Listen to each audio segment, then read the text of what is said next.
Welcome, everyone. It's Angelo Robles, and welcome to Family Office TV and my private membership group, SFO Continuity. AI trends and predictions for the future. Now, many of you know I've been really hitting upon this topic, especially my members with my private content, very, very heavily the last couple of months.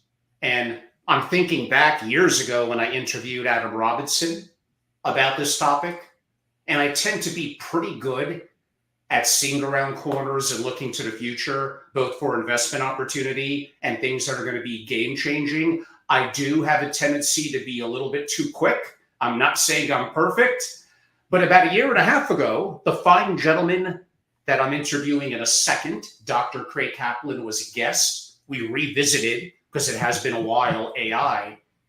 And it was a really deep discussion about the history of AI, even going back to the 1800s and Ada Lovelace, and really more applicably in the 1950s and progressing. So from a little bit of a historical look, we kind of have been there and done that with Craig. There may be elements of it that will be applicable that we bring up today. And many of you know that I had Craig on several times in order on AI and investing just 2 weeks ago. Those were effectively 100% or near 100% investing centric. Go back to my Family Office TV and look at them. We did a clip of one of them, and one of them was exclusive to my members only, where my members get a lot of proprietary, unique content with guests like Craig and Ram Ahluwalia and Adam Robinson and others that is really very hard-hitting, gloves off just for them, and provides them what I hope is incredible insight on investing and beyond.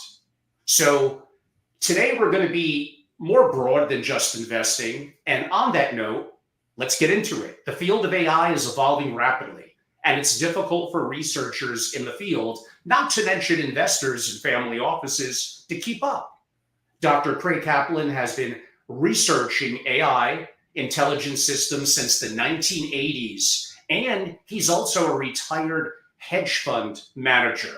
In this segment, Kaplan provides an overview of the field of AI, including the most recent developments, including progress in areas like large language models, AGI, which is artificial general intelligence, and Safe SuperIntelligence. So join us, because there's lots that is happening, and the impact, I'm telling you, the impact on family offices and really society, but why would family offices not be a part of that, is truly very, very important.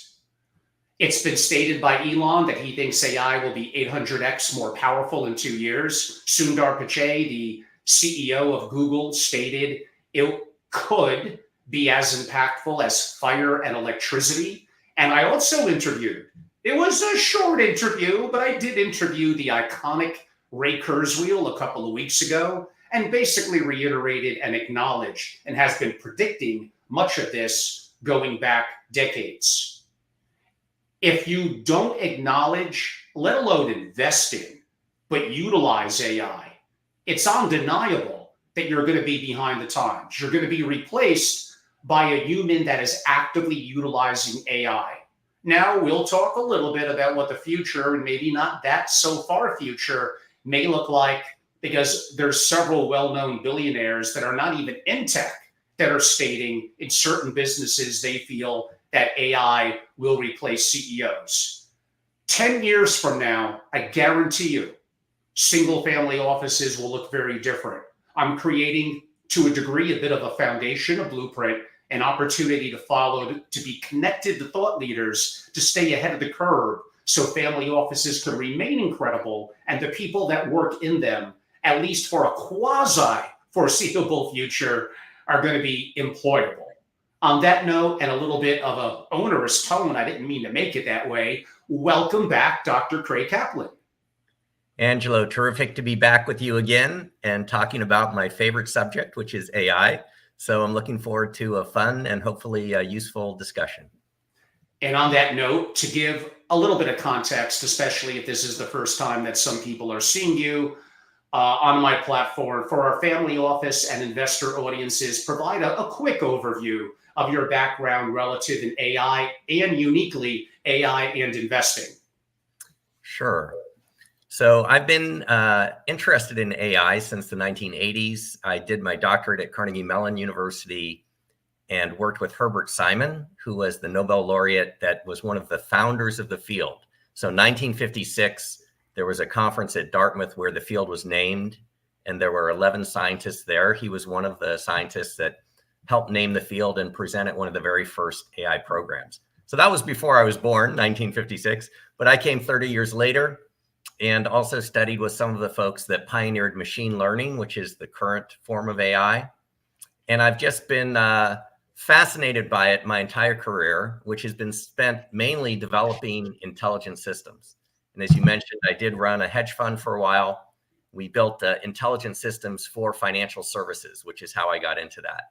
So sort of the intersection of investing in AI, but sort of much more so on the AI and intelligent system design piece is really where I've lived for essentially my entire adult life. How has AI changed since you began working in the field, Dr. Kaplan, back in the 1980s?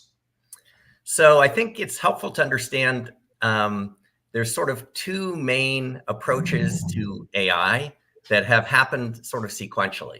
So if you go from, let's say, 1956 to 1986, those first 30 years, that was the era of symbolic AI.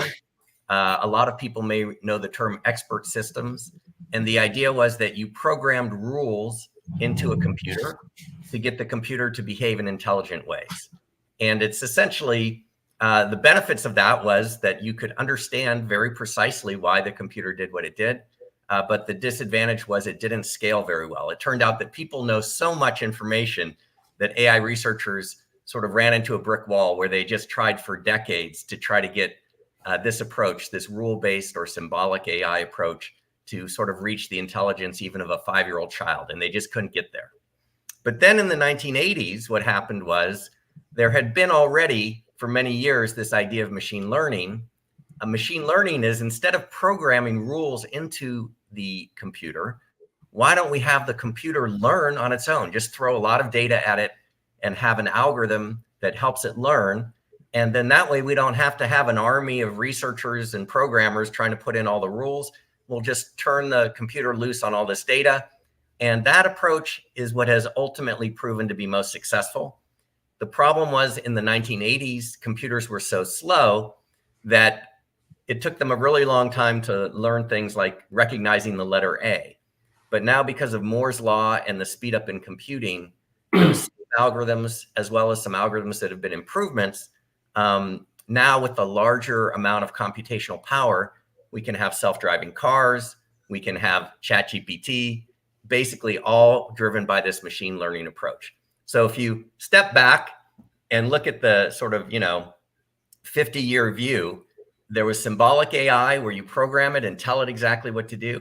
And then there was machine learning where it learns.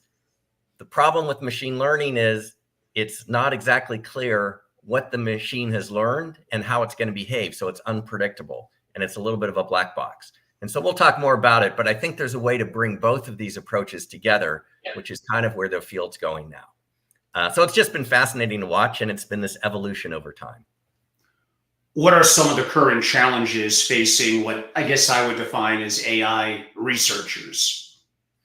So I think that one I just mentioned, sort of the name for that, lack of transparency or the black box nature of these AI systems is a major challenge because it makes them unpredictable. And if they're unpredictable, you don't know what errors they're going to make. You don't know if they're going to say something that's completely wrong or make something up, which is that phenomenon researchers sometimes refer to as hallucination. Mm-hmm. And they talk about models hallucinating. The AI just says something that sounds great. I was at a conference speaking on AI, and for fun, OpenAI just released one of their latest systems. I think it was a GPT-4 Turbo version. And I asked it to write a speaker bio. I said, make it sound very impressive, but don't make anything up. It has to be very accurate. And it made it sound very impressive, but it had me going to Stanford, and it had me, the head of this company that was in Russia that had nothing to do with AI. I mean, it just made things up that sounded great. And the audience said, wow, that's a pretty good, bio, but half of it was fabricated. So we're kind of at that phase. And that's one of the major challenges is we have to get greater transparency and we have to increase the reliability and trustworthiness of these systems. Now, I don't want the audience to relax and assume, per my opening comments, that what you just said, knowing much more than me, that, oh, this sounds like it's decades away. I'm very safe. What we're describing with how chips are enhancing, if I factor in things like Moore's Law, how that's going to be exponential to what Elon and Ray Kurzweil and others said, and how literally I can make the comment, AI will never be weaker than it is this very second on a Monday, July 15th, that we're doing this interview.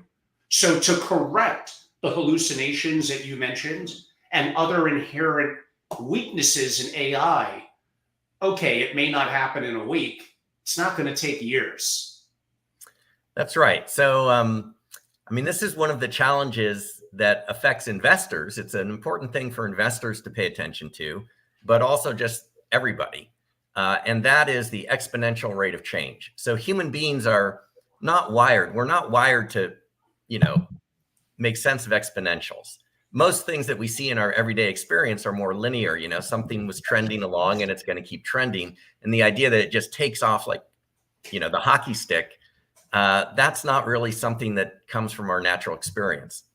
In terms of computational power, so the simplest way to increase the intelligence of AI and the power of these systems is just to throw more computing power at it.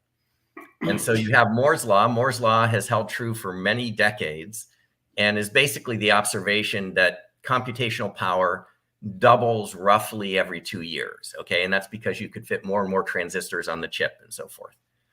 But more recently, NVIDIA, so Jensen Huang, right, the CEO of NVIDIA, now has a law named after him called Huang's Law, which is that computing power is doubling roughly every year. 1.08 years is sort of the math on it. So it's twice as fast as Moore's Law. And what that means is that in 10 years, whatever systems we have right now, you can imagine that in 10 years, we'll have systems that are more than 1,000 times more powerful. And some people think it's even greater than that. That's just powered by the increase in computational power. That doesn't count improvements in better data that we feed them. It doesn't count improvements in better algorithms for processing the data, simply brute forcing, more computational power and having things double. So you can imagine if you're not quite happy with GPT right now and it's making things up, how about if it's 1,000 times smarter? It's going to have a lot of the problems fixed. But I also think that there's some very important things that have to be done. And I have some strong feelings on this. Hopefully we'll be able to talk about it, having to do with the architecture. In other words, just pushing the same approach to AI that has been successful over the last decade, in my view, is not the optimal way to go. It'll get us there. We'll get smarter systems. But I think there's a better and safer way to go than that. What are some of the important recent developments in the field?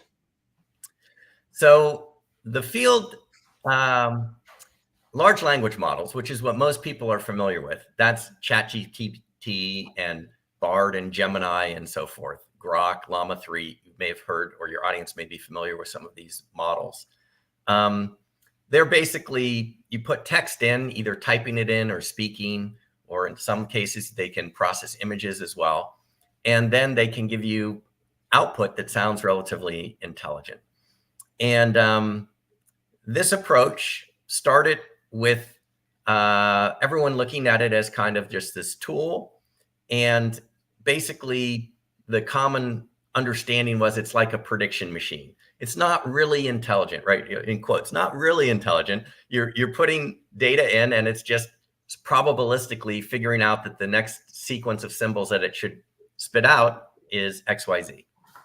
And I think what's happening now is people are realizing that we're going to need more symbolic reasoning and more planning, more kinds of thought that's more sequential and logical and that can handle multi-step problem solving, the kinds of things that humans do.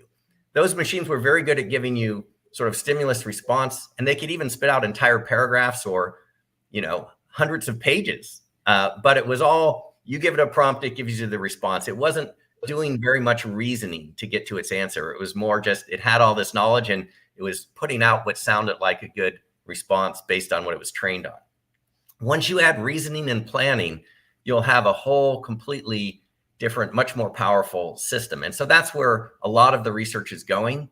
And related to that is a uptick in interest in a topic that's been around for a while, but now is becoming very, very hot. And that is AI agents, where these programs actually have autonomy and can sort of act as agents on your behalf. And you've seen, and we may talk about this, a number of acquisitions by large tech companies in this space. And I actually agree with it. I think that is the future. And in particular, figuring out ways for the agents to work together. So those are some of the trends that we're beginning to see now. I mean, back a little bit as well to what I said earlier, many industries, got caught off guard by the rise of e-commerce, definitely social media, and kind of on-demand everything, music, movies, data processing, food, etc. There is no question AI will be much bigger than all of that. And look how everyday life, even for many elders, that social media is, their mobile phone, the internet. I mean, Craig, it's just hard to imagine that within probably 2 to 3 years, we're not going to see significant developments that could lead to some challenges in business and society, all things that we'll get into. But in whetting the appetite for the audience, maybe you could prime that road a little bit. Yeah, that's absolutely true. The pace of change is going to be unlike anything that we've seen. And most of the technology that we're familiar with in the past, it's sort of innovated in a particular way. Even something like the iPhone, okay, so it's helping you communicate better and keep track of your schedule better, and does a lot of things, helps you be more connected, but it's in one area. But AI is a very general purpose technology. It's intelligence. We're talking about intelligence. So it's kind of closer to as if we had contacted an alien form. We didn't contact it, we invented it, but it's sort of like an alien form of intelligence that is going to be, even if it isn't right now, much smarter than you or I by a lot. And what could that intelligence do? It could affect every single field, right? Not just communications, like with an iPhone, or not just, accounting, not just the legal profession, not just HR, it's going to affect everything, medicine, because you basically have a superior intelligence that's being developed. And we can go into why it is. And, it sounds all very hypey. I understand, because there is a lot of noise in this field, but the fundamental things make it very clear to me. I mean, we could go into it, but you have memory that's so much larger than, human intelligence memory, and you have processing ability that's so much greater. And you're now have a universal interface where you can understand natural language. There's so many things that have happened that just, to me, are like a neon sign flashing and saying, it is coming, and it is coming fast. And to your credit, you've had some folks like Ray Kurzweil who've been aware of this for many years. Back in 1999, everyone thought it was 100 years away. I've heard him talk about this, and he's like, no, 2029, that's when it's going to pass the Turing test. And, he's going to be much more accurate than most of the professional researchers in the field, even 10 years ago. And basically simply defining the Turing test, it's the capability of interacting and not even knowing whether it's a human or, let's go with the word, an AI agent. We're kind of there on certain things already, but I admit, being placed on hold and getting various AI systems are definitely not where I want it to be, but it's inevitable. And probably his guesstimation, like 25 years ago of 2029 or so, more than accurate. If not, if anything, it might even be a year or two quicker. From an investing perspective, one of the most frequent questions I get, and I'm sure you get as well, is it a bubble? Now, again, a broken clock is going to be right twice a day. There are conditions that can lead to the market being overhyped and then waking up and it's down 10, 20, 30%. We could look at the bubble in 2000 in technology. So broadly, is it a bubble and is it overhyped? So, I mean, bubbles are a natural part of financial markets. And there's been research, Nobel Prize winning research of actually creating bubbles in laboratory settings. So, people are beginning to understand that these things form. There's irrational exuberance, greed and fear have their cycle. The underlying technology is real and incredibly transformative. I would say more powerful than any innovation I've ever seen in my lifetime, or that I can really think of, even going back in history. So that, in that sense, it's not a bubble. There's also a timing consideration. With bubbles, what stage are you in forming? I'm sure there will be bubbles in the AI field, just as there were with internet companies back in 1999. And when they popped, you ended up with what was real was left, right? So the same thing will probably happen here. I don't think we're anywhere close to the bubble popping.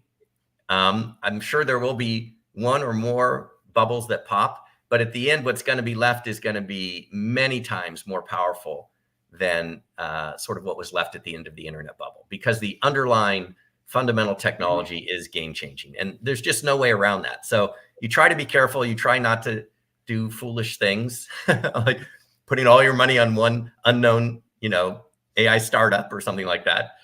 Use good investing discipline. But I think in your intro, you were absolutely right. You can't sit this one out and just wait, because it's going to run right by you. Yes. And again, for those that want a more investment-centric conversation, and there'll be aspects of it even continuing that we will include here. Craig and I gave near an hour and a half dedicated to investing about 2 weeks ago. Simply go on FamilyOffice TV and watch that more investing-centric in AI. And by the way, that was investing-centric and getting potentially exponential returns all in public markets. Now, the members of my SFO continuity got a private session after that, where more than just the obvious NVIDIA, Google, Meta, we went into more of the thesis and reasoning, but a lot more intimate plays that are still in public companies with even greater exponential returns, which is why, of course, you have to join SFO continuity. That's where all the real information to take action is, at angelorobles.com. It's easy to figure out, and we have amazing, amazing members so far. I'm going to read actually a question from one of the participants. You might be able to see it in your version of StreamYard as well. It's a little long, Alexander, but it's Alexander from Austria. Welcome, Alexander. Gentlemen, regarding semiconductors, Moore's Law, I learned from a scientist, actually a neurobiologist, he states, that semiconductors, as we know today, have reached a dead end. We need a semiconductor 2.0 approach, a new technology.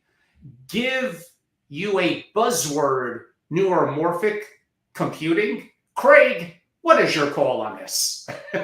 Okay, so there have been calls for a while, sort of just like Nietzsche said, God is dead. There's been Moore's Law is dead.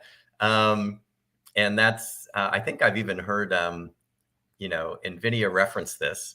The thing is, don't underrate ingenuity. So when you reach the limit of fitting transistors in 2 dimensions, then what happens is they go to 3 dimensions. And when 3 dimensions looks like saturated, then they come up with new techniques that can kind of get the same effect a little differently. So there's still innovation going on in the chip space. I'm not a semiconductor expert. I try to kind of keep an eye on it just to be somewhat abreast of what's going on. So I know they're continuing to make advances. The questioner, Alexander, is correct that at some point you reach sort of fundamental laws of physics. There's only so much you can do because you're down to the size of an atom, right? And electrons, and there's certain physical properties that you can't get around with that same architecture. Neuromorphic computing, I'm not 100% sure I know what he's talking about, but I think what he may be referring to is there's an effort to develop sort of computing that is more similar to the way the human brain works.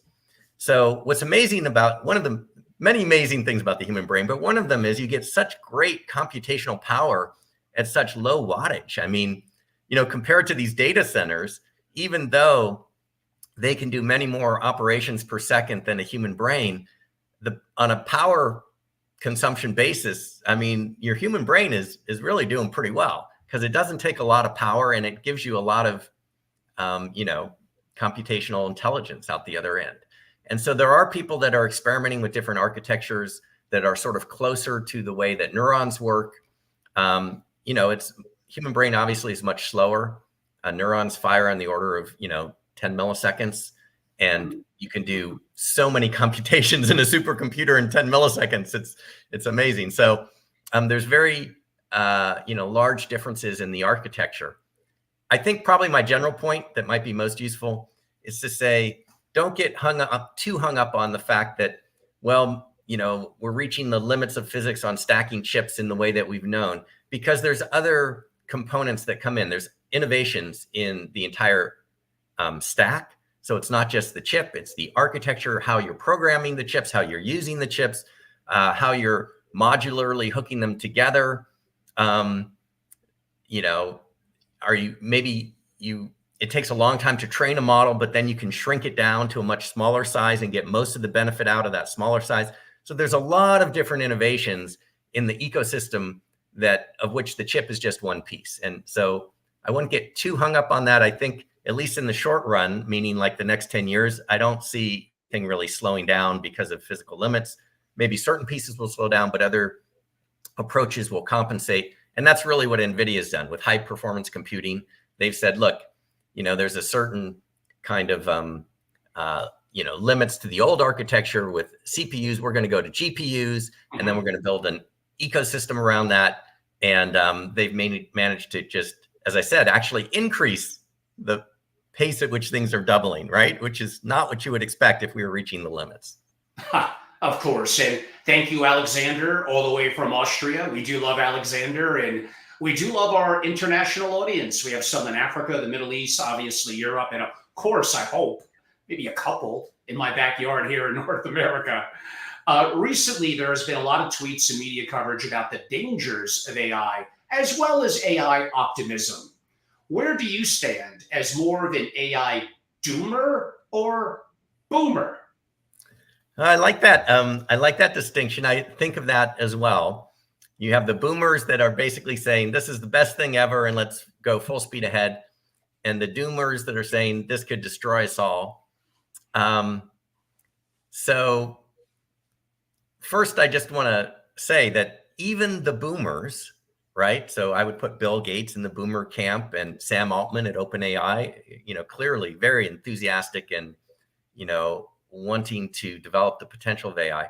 Even folks like that, as well as many other business leaders and top AI scientists, have all signed a statement from the Center for AI Safety, which you can find online. Dan Hendricks, I think, is running it out of Stanford. And it basically says that AI should be considered as a potential existential threat on the same way that we consider nuclear weapons or pandemics. We need to give it that same level of attention. And I think that's correct. I think it is a potentially very dangerous technology. And I also think that chances are it's all going to work out fine. If you ask me for my odds, I'd say, it's 80 to 90% that it's all going to be great. And this is going to be the best thing that's ever happened to humankind. But there is this 10 to 20% chance that it could be really bad to the point of actually even wiping everyone out. And when you think about how bad the bad part is, even if the probability was very low, like 1% or 0.1%, it's too high because the impact is so big. The consequences of it are devastating. But part you of can't. the challenge of that, and I don't disagree even with your odds, is that we may follow certain guidelines from a moral and democratic society, but we have some enemies around the world, and maybe they feel the way that I'm going to talk about them, they feel that about us too. But I look at North Korea, Iran, and others where we may want to follow, let's slow down and do things properly. They want to kind of dominate the world and get rid of US, what I may define as hegemony and dominance. And are we all going to play by the same rules? Boy, that doesn't seem realistic. Yeah, I think that's a great point. And so one example of that, so you're in great company. Jeff Hinton, right, who was sometimes referred to as the godfather of deep learning or the godfather of AI. He was one of the cognitive scientists that pioneered the algorithms for deep learning, which is the basis of everything we're doing. He worked at Google, helping DeepMind. And, he retired from them relatively recently so that he could speak his mind. Not that Google was doing anything nefarious. They're actually, I think, trying to be quite responsible. But he just wanted the freedom to say what he thought. And he saw that there was a big danger. So he goes around and he tries to raise awareness of the danger. And at the same time, when there was a letter from the Future Life Institute saying, let's have a pause, let's have everybody stop, he actually did not sign it for exactly the reason that you said, Angelo, which is he said, look, if the US stops, China and other countries are going to go. If one company stops, others are going to go. This is the idea of stopping it is probably not realistic or even pausing it. And I think he's absolutely right about that. I think it is good that that letter was written and that it raised awareness and that people, realize that, wow, maybe there's some things we need to pay attention to. But in terms of practicality and saying in Silicon Valley, Angelo, as you and I both know, Silicon Valley is built on let's go and get there first and move fast and break things, right? And so that culture is not one of let's go very, very slow with something. So what's needed is, I don't think you can fight it. I think it doesn't mean that all is lost. And in some ways, the debate between the doomers and the boomers is sort of wasted energy, because you can argue about what the relative risks are. You could argue about whether we should pause it or not. None of that matters. People are going to go forward. What we need to do is design it to be safe. It's that simple. Design it to be safe. And it can be designed to be much safer than it is right now. And you have a lot of really smart people working on it. My company's been working on that. So that's where I would put the focus, is let's not try to argue about whether we should or shouldn't do it. It's going to happen. So let's make it as safe as it can be. That's really what we can do. And we can do that, I think. Well, I guess you walked right into my next question. What can we do about AI safety? What's the current state? And more importantly, where do we need to go from here? So if we go back to sort of one of the big challenges right now with large language models, for example, that lack of transparency.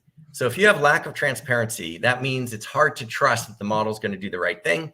That means if you distribute it widely and some bad actor says, how do I make a bioweapon?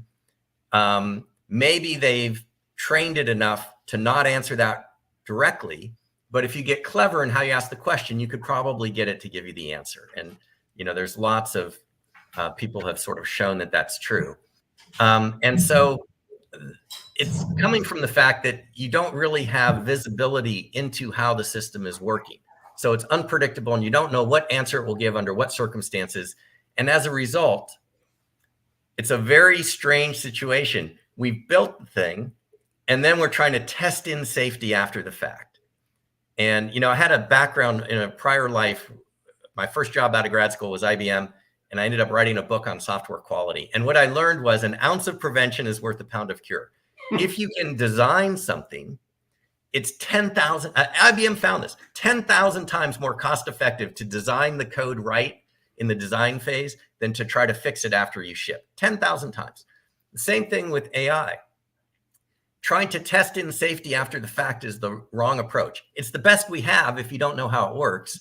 You got to do something, but it's not the right approach. What we need to do is figure out a better architecture, a better way of creating the systems that is not so black boxy, where we have more transparency into how it works. And then you can design it way back in the design stage to be safe.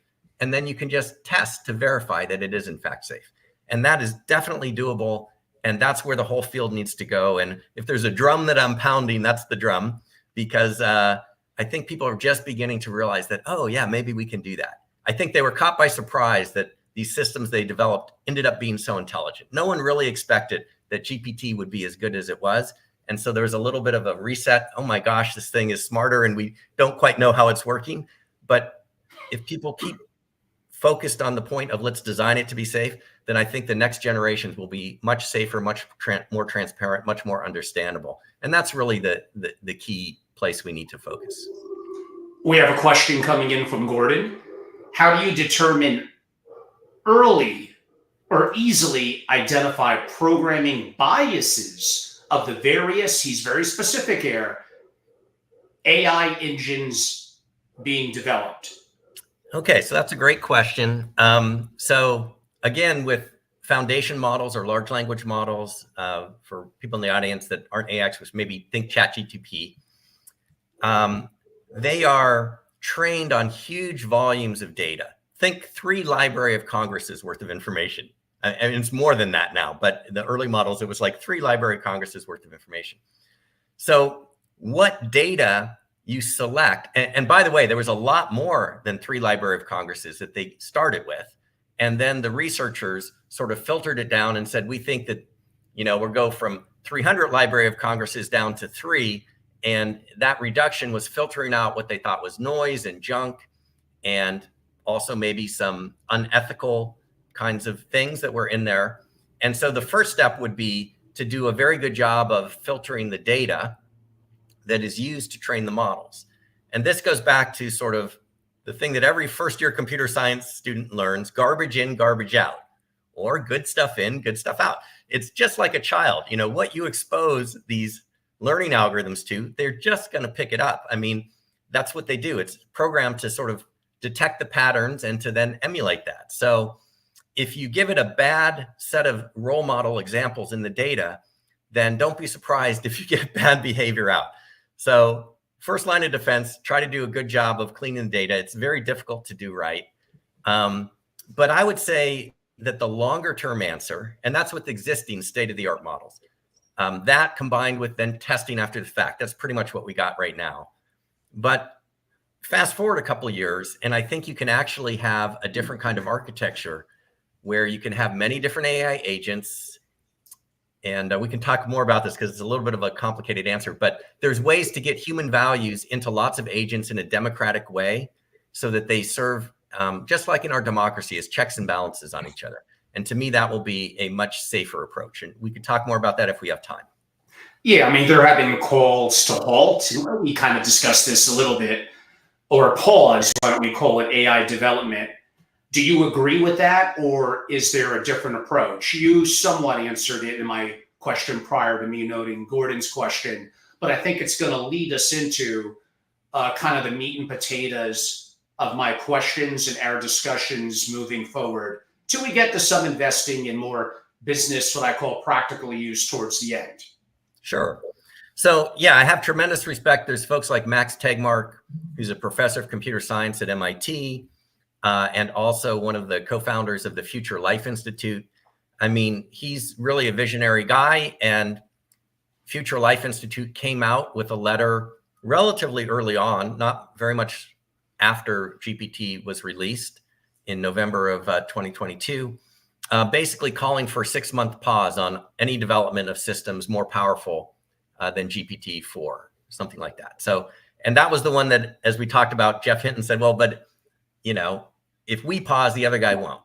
And even Max, to his credit, he's got a great bumper sticker. I don't want to scare people, but he says, guys, he's interviewed, right, with Lex and other folks, and he said this publicly, says, this is not an AI's arms race. If we're not careful, this is a suicide race, because each person is sort of a race to the bottom. Each person feels like they can't stop, because if they do, the other guy will get ahead.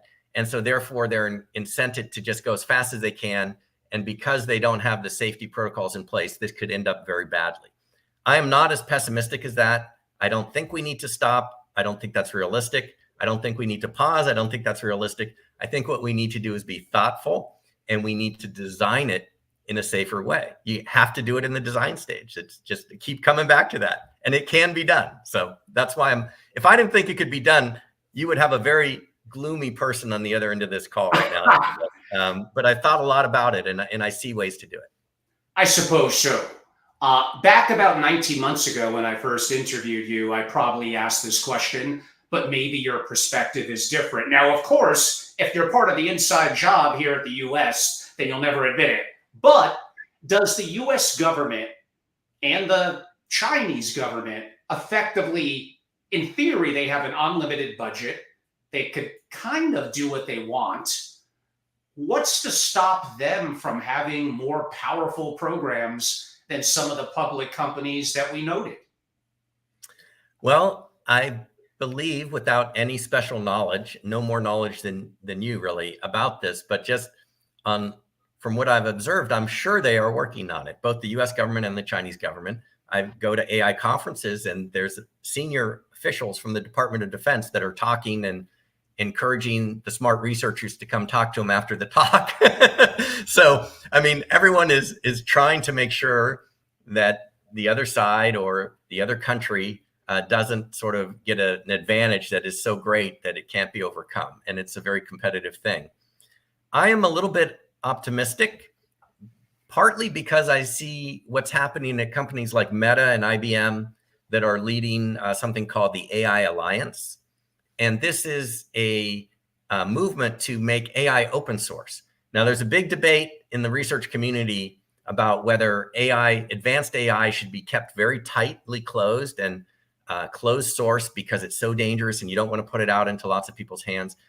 I tend to agree with Jan LeCun, who's the chief research scientist over at Meta, and some of the folks at IBM as well, who basically are saying, look, it's safer if we have it democratic and we have lots of access to AI technology, and we'll get checks and balances, and we'll develop a healthy ecosystem without one party, having all the power. And also, I think it's very difficult for this to be concentrated just in one entity, whether it's a company or even a government as well. Finally, governments are in the race. And to bring it back to investing, because I know we both enjoy this topic. One of the things I love about NVIDIA is there's Jensen Huang. What a smart guy. So he sells to the hyperscalers, right? Google, Meta, Amazon, all these guys are buying as many chips as they can get their hands on. There's a shortage, right? And he realizes at some point they'll have enough. So who's bigger than a hyperscaler? A government. Yeah, and that's what he does. He goes to Singapore, he goes to all the governments, and he says, you guys need to have your supercomputer with your country's data because you don't want the other country to have it and be the only one. And I'm just like, wow, that guy is so smart. So anyway. Well, interesting sidebar. On a brief kind of catch-up note from my perspective, everyone, it is Monday, July 15th. Tomorrow, I have a busy day. One of the things I'll be doing, for those of you that are hearing this live that happen to be in New York, I will be traveling from my rural-esque property in Connecticut tomorrow to New York. I may or may not be hosting a social soiree at a rooftop. It's going to be probably 95 degrees. If you're a family or family office who want to reach out, I have a couple of meetings that I'm hosting prior to that. So that will take me from mid-late afternoon through early evening. So just a heads up, I'll make more of these announcements on my lives, especially as I'm traveling through the year. So it's an opportunity to meet one-on-one. And this week, along with, of course, Craig, who I'm interviewing now, tomorrow, before I head into New York, at 11 a.m. Eastern, I'm interviewing probably among the most iconic and popular attorneys in the family office community. And we're going to talk about family office structures, about holdcos, private trust companies, and a variety of legal risk and challenges for family offices, including the Corporate Responsibility Act. So that is going to be on my socials, and specifically a webinar for my members and some more extended content. And that's tomorrow at 11 o'clock Eastern. Now, the day after, Wednesday of this week, so that puts us at the 17th. I believe it's 4 p.m. Eastern. and announcements are going out soon for my members with some special access, but some broad content that I'm making available with the return, his third time, former Green Beret E.M. Burlingame, where many of you know I'm apparently fascinated by sovereign risk and disaster preparedness. I'm deep into geopolitics. I do obviously tie that into the super rich in family offices, and that is one smart man. Also a man who spent time in finance, is very educated, and with, sadly, the assassination attempt on Trump, that will be something we'll bring up, some deep state concerns as well. So again, I'm not afraid to tackle subjects that effectively, in my opinion, everyone else in the family office world that has a pulpit, that has a platform, is afraid to kind of take a stand and have more open conversations. Let's say both sides of the aisle. Many of you know I did a debate last week. I like those kind of formats. I think they're educational. If you're wrong, you learn. You already know what you know. Why don't you attempt to know what you don't know? So I hope you're enjoying the content. But again, my members, go to angelorobles.com, are the ones that get a lot of the true deep content that is more concise, and the in-person programs, literally over 30, very intimate per year. Craig, I guess we're getting into a little bit of the heart of it now, and this will be a little bit of a long form question. We're beginning to hear about artificial general intelligence, AGI, in connection with some new high profile acquisitions. For example, Amazon just acquired executives from AGI startup Adept and is forming an AGI group. Microsoft acquired an AI company, Inflection, for $650 million in March of this year. Kind of, what is AGI? And do you have any comments specifically about those acquisitions? Yes. So I think you're putting your finger right on, what's very hot right now. So AGI stands for Artificial General Intelligence. And the basic idea is that in the past, it was possible to have AI that was very good at a narrow area. Like you could have AI that beats the world champion at chess or at the game of Go, or even, make tremendous progress, much more than all human researchers have made in all of human history on protein folding. And what took humans, decades takes it, a few days, and it sequences it, figures out how to fold every protein that we know. So in specific areas, AI has been great. That's called narrow AI. And AGI is saying, what if we can kind of get this very high level of intelligence across any cognitive task, any kind of intellectual thing that humans can do? And for many years, that's been sort of the holy grail of AI research. And my company, IQ Company, has been focused on it, from the beginning. But it was kind of strange because when we first started talking about it, not that many people really knew what it was. And everyone understood I could apply AI to analyzing legal contracts or to, doing insurance or something. But how can you make it general? And then I think GPT came, and all of a sudden people realized it wasn't so far away. So the evolution, I think, that we're going to see is you had AI, just general AI, then expert systems, narrow AI in particular fields. Then you get artificial general intelligence. That's kind of what Ray Kurzweil is talking about. When you can pass the Turing test, you can trick someone at the other end of a computer who doesn't know if they're talking to a human or a computer. They can't tell the difference. That's the Turing test. So Ray says, 2029 computers will be so good, AI will be so good that it'll be impossible to tell the difference. Right now, you probably could still tell the difference if you asked enough questions and had some experience in the field. And after AGI, we're going to get into something called superintelligence or general superintelligence. So already we have very narrow forms of superintelligence. If you think of a chess program beating the world champion, it's smarter than any human. So that's kind of super intelligent, but it's just in a very narrow field. It's narrow superintelligence. Once we get general AGI, then we can have general superintelligence. So that's kind of the evolution. In terms of the acquisitions, so Inflection AI, so Mustafa Suleyman, who kind of was CEO and founder there, was acquired by Microsoft. And I think the deal there was they licensed, I'm not sure if they actually acquired the entire company, but they definitely got the head guy, Mustafa, and they got a license for 653 million, like you said, to sort of use all their stuff. And that was an example of the large tech companies like Microsoft and Meta, Google, all realizing, Amazon, that AI agents are going to be very, very important. And Inflection was good at developing AI agents. So just very quickly, what is an AI agent? You and I have autonomy. We act. If we had an assistant, the assistant could act on our behalf. So you and I are agents. The assistant would be an agent where we're maybe delegating authority to. So AI agents is similar to that. Having an AI that is sophisticated enough that you could actually delegate authority to it and have it act on your behalf, right? That could be an example of an AI agent. And this is sort of the next incremental step. It's been around for a while, but it's now the technology is advanced enough that we can actually have these things beyond just sort of Siri, which, you know, has a horrible reputation in the past. I'm sure it's much better now for like not really understanding you. And, you know, comedy skits have been done about that. So Inflection was very good at AI agents. And I think that's one of the reasons. The same thing with Adapt, which was acquired by, or at least the founders were sort of hired away by Amazon to start their AGI group. And same thing, they have some expertise in this new field of AI agents.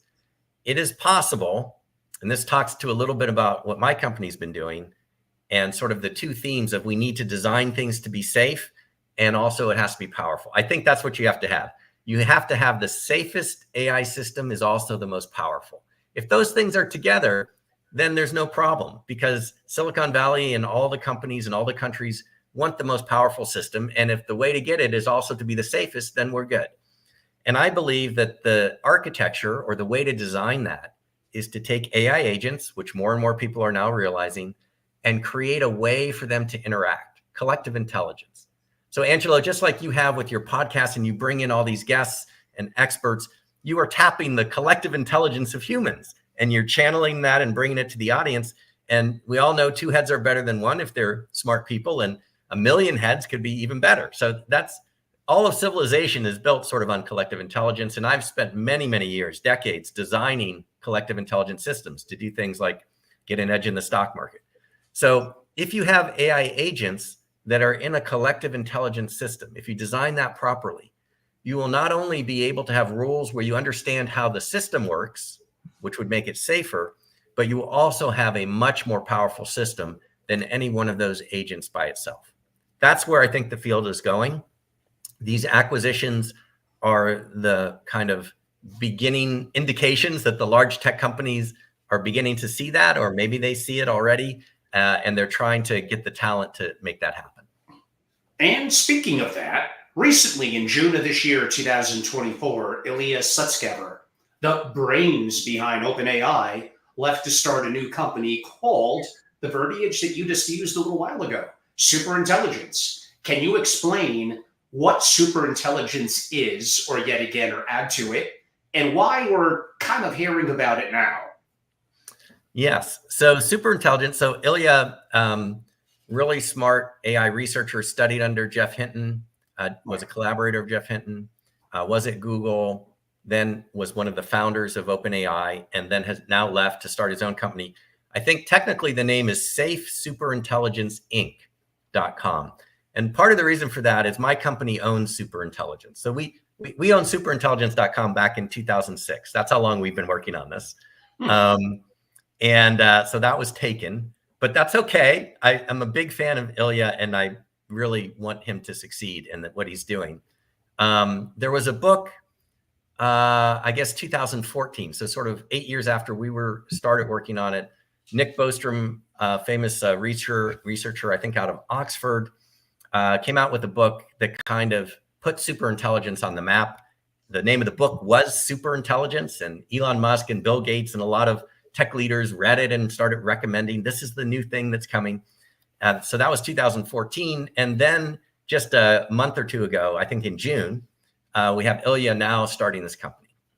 So that is that evolution that is happening where you see that AI is going to become more and more powerful. And if you can get it general, then you can have super intelligent AI can do everything a human can, but like 1,000 times better or 10,000 times better. The reason that's of concern to Ilya and me and to Jeff Hinton and to many other researchers is, I mean, we're talking about something that is autonomous and can set its own goals and is 1,000 times or 10,000 times or 1,000,000 times smarter, Angelo, than you or I. And so even though we're pretty smart and we might be very good in our areas, this will be way smarter than us. So Jeff Hinton likes to give the analogy of, it's kind of imagine that, you know, frogs had invented people or something. You know, he doesn't think it worked out too well for the frogs. These people are so much smarter. The more intelligent thing is potentially dangerous. And as much as humans think that we can have rules and regulations and we'll sort of keep it in certain bounds, again, Hinton's analogy there, it's like a 2-year-old, you know, you just, do you want the peas or the cauliflower? And the 2-year-old doesn't know that it has a choice of not having either one. You know, it manipulates. And they will have read everything Machiavelli ever wrote and so forth. So there is potential danger. That's yeah, right. I mean, so if you imagine himself, right? Yes. I mean, imagine if you and I, Angelo, had the entire Library of Congress in our head and we could zip through it sort of in the time it takes a human to blink an eye. We could go through that multiple times and figure out what knowledge is relevant. It's just, it's very mind-boggling. Just think about that for a second, Craig. I actually gave this analogy to family offices in creating a board. Like, imagine if on your board you could kind of have like Elon Musk, like Richard Freeman, Albert Einstein, Napoleon, Machiavelli, Da Vinci. We may hit a point, at least based on their prior intellect and what was shared, coupled with considerations to how they would react to a question that may not be in the research, but based on their past judgments.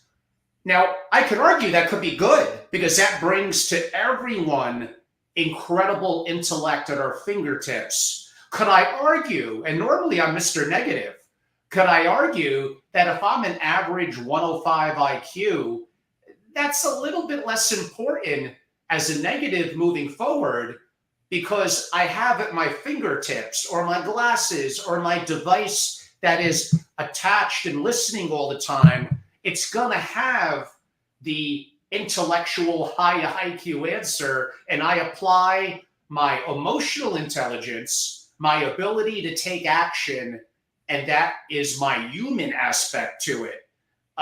Am I wrong? Where am I a little off track? No, I mean, I think that's right.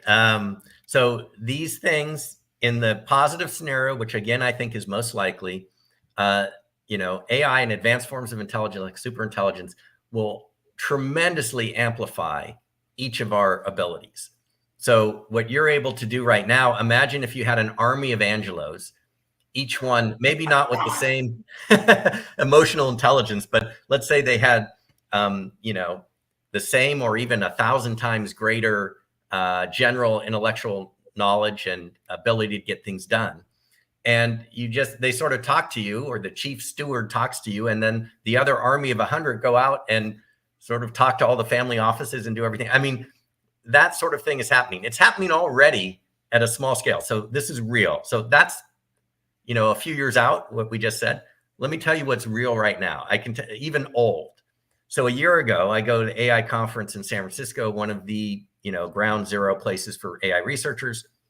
At the break, I'm doing an informal survey of the software guys.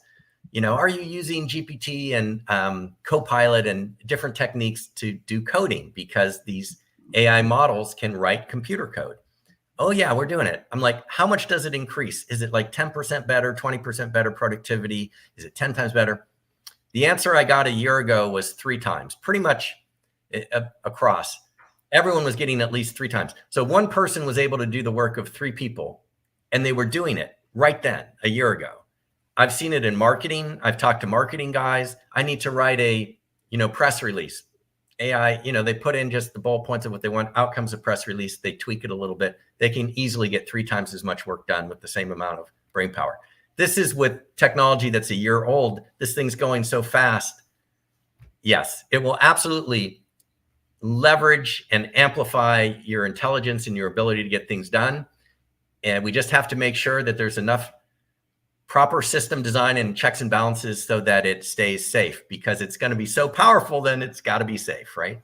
Yeah, now that does create a series of questions. We could wait till the next time, Craig, but those questions could be things like who has first access to this versus how much they cost. Money helps. And if everyone has equal opportunity, which sounds fair, the reality is we are different. We're going to have different outcomes. There's a variety of reasons for that are way too in depth, and some of them arguably even a little too sensitive to potentially, even by my standards, which are pretty open in terms of going into. Kind of in other words, if everyone is making $1 million a year, then $1 million a year isn't $1 million a year. Inflation would wickedly skyrocket. And by nature, and now I'm getting into social issues, egalitarian, quote unquote, society, the reality is we are different. We look different. We have different IQs that may be equalized to some degree by what you're saying, including, I didn't even mention chips. But we have different risk tolerances and actions that we take. So, I mean, I hate to sound so cruel, but the reality is there will be winners and there will be losers, and there will be people, generally probably the majority, that are kind of somewhere in the middle. They're comfortable. They're not necessarily looking to be the next Elon. They're not looking to conquer the world. And I don't mean that in a military type way, just from a business perspective.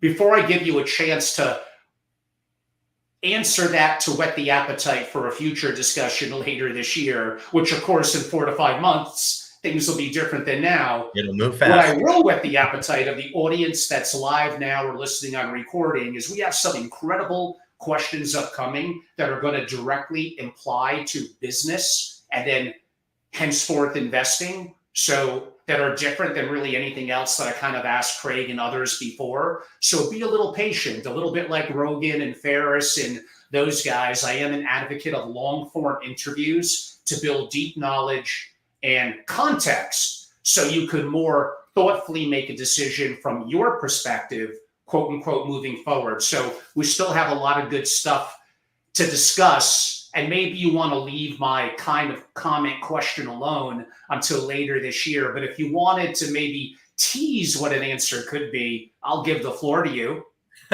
Sure. So, well, let me take a moment to sort of mention something that's very, very important when talking about AI, because as you alluded to, this field is changing so quickly, right? Timelines become very, very important. When we talk about AI and we just say, well, is it going to do this? Is it going to do that? What about this problem? Will there be job loss? Will there be this? You know, so much depends on what time frame we're talking about. And it's very, very difficult to be precise about, you know, what's going to happen 2 years from now, what's going to happen 6 months from now. And I've been in this field a long time and I've spent a lot of time thinking about it, but I think I am more confident of being able to at least tell you the sequence, like this will happen before this, and then this will happen. And so in the short run, I can say a couple things that might be helpful. Short run meaning, you know, the next year, 18 months. Okay. There are great opportunities for investors to get involved in AI. I'm sure there will be many startups and small companies that come that will do phenomenally and have incredible returns. Those are very difficult to know unless you happen to be involved in one or come in contact and study it very carefully. But there are also many large companies, as we discussed in our previous interview, and I see in the comments there's some questions about this. Is all the revenue going to go to just a few players, or will some other guys have it? And Joe, I was going to get to your question. That was actually my next question for Craig. I didn't forget about you. So I'll try to take a partial crack at it right now. I think there's going to be revenue for lots of players, but it's a lot easier to see the large players, you know, unless you're very close to sort of what's going on in Silicon Valley and a lot of the, you know, venture community. It's a lot easier to see the large players. And for me, that's okay, because they're going to do great too. So, I mean, it's pretty easy to see that the people that make the computing power, the people that have control over lots of data, when I say people, I mean those companies, right? So NVIDIA, Google, Microsoft, Meta, they have lots of data, they have lots of computing power. Those are the essential ingredients that you need in the short to medium term in order to get ahead in this AI race, because the current paradigm is add more computing power and get a smarter AI, add better data and get a smarter AI. And then the third one, which is a little trickier, is add better algorithms to process the data with the computing power to get better AI. And the algorithms, as we talked about in a previous one, comes down to the people. And so, again, you kind of can look at the large companies and say, who has a good AI team? These acquisitions that are going on, you can see that they're buying the team when they don't have it, and that's fine. So that's from an investor point of view. And from a safety and human point of view, there's a limited window. These systems at some point sort of reach escape velocity, Angela, where we're talking about they're much smarter than us. If they have not been designed to be safe prior to that time, the odds of bad things happening is much higher. If we take where they are right now, where they're not as smart as us, and we still have an opportunity to shape the architecture and to try to put checks and balances and to make them democratic and have them so that you may have millions of individual agents, but each one is reflecting values of different people, and those values are all in the mix. Those kinds of design decisions can really do a tremendous amount to make the future much better for humans. And then the long term, I'll just tease with this. I think in the long term, so if we go 20 years out and let's assume everything's great and the rising tide has lifted almost everybody's boats because this technology is so powerful, some boats more than others. I don't think humans compete with AI anymore in raw intelligence. I mean, it's not a competition. It's Right. people versus the frogs. It's the 2-year-old versus the adult. I mean, these are not crazy people that are saying this. These are the people who've spent their entire careers and understand it better than anybody else are saying that this is what they see. And I agree with them. But, and here's the thing that I just plant the seed. I think humans have unique value in providing values that guide these systems, because there is no rational way to derive values. You can go all the way back to David Hume or Herbert Simon, who co-founded the field of AI. They both said it. You cannot, AI could be really good at telling you how to get somewhere, but choosing that this is the right thing to do and this is not the right thing to do, this is right and this is wrong, that cannot be rationally derived, even if you're trillions of times smarter. That has to come from somewhere. And the logical place for that to listening and the larger human community. And I think increasingly there will be an awareness of that. And if the system is properly designed, our values will be guiding this. And so just like we don't need to know how our car works to drive, we don't necessarily need to know how every little bit of these very advanced AI systems are going to operate. If we know that they have our best interests at heart and they're aligned with human values, then that's going to be good. It's going to be really good.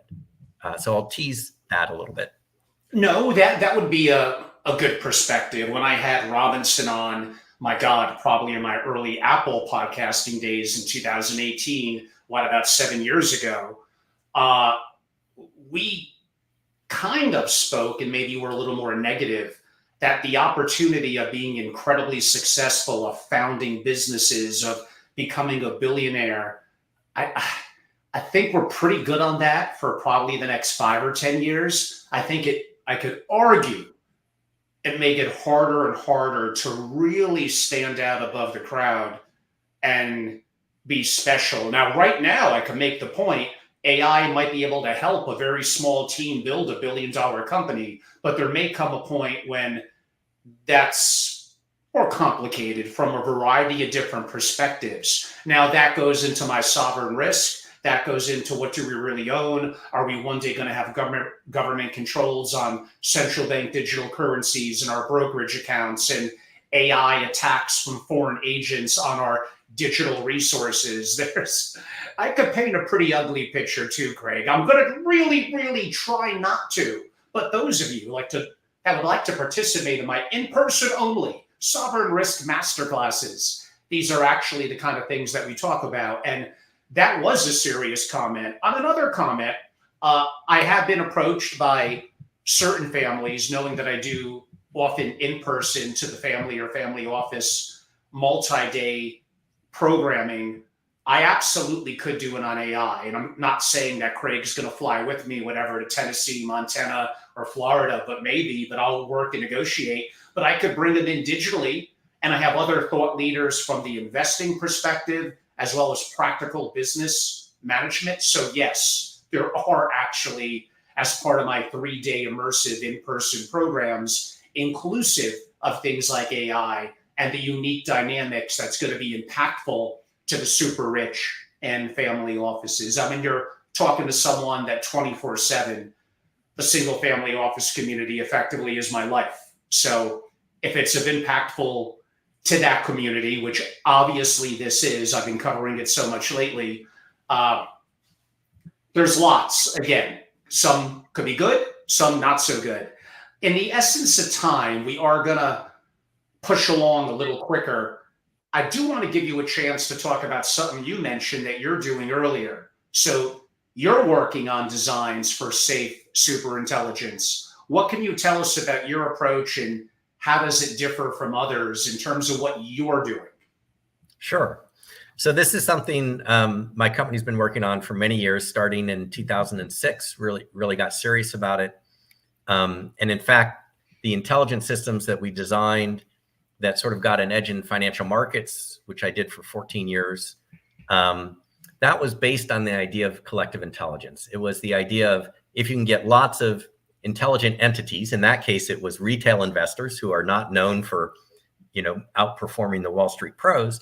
But if you had enough of them, if you had millions of them and you hooked them together in the proper system, you could actually have intelligence coming out of that system that could rank in the top 10 of any hedge fund. And so we did that. So I know how to design those systems with people. And I also have the AI background. And so what I've done most recently, and what my company has done, has really, in the last 2 years, produced 1,800 pages of patents and designs for creating superintelligence that uses this approach. Let's have intelligent AI agents, which all of the companies are now sort of realizing this is the future, and they're acquiring companies to do that.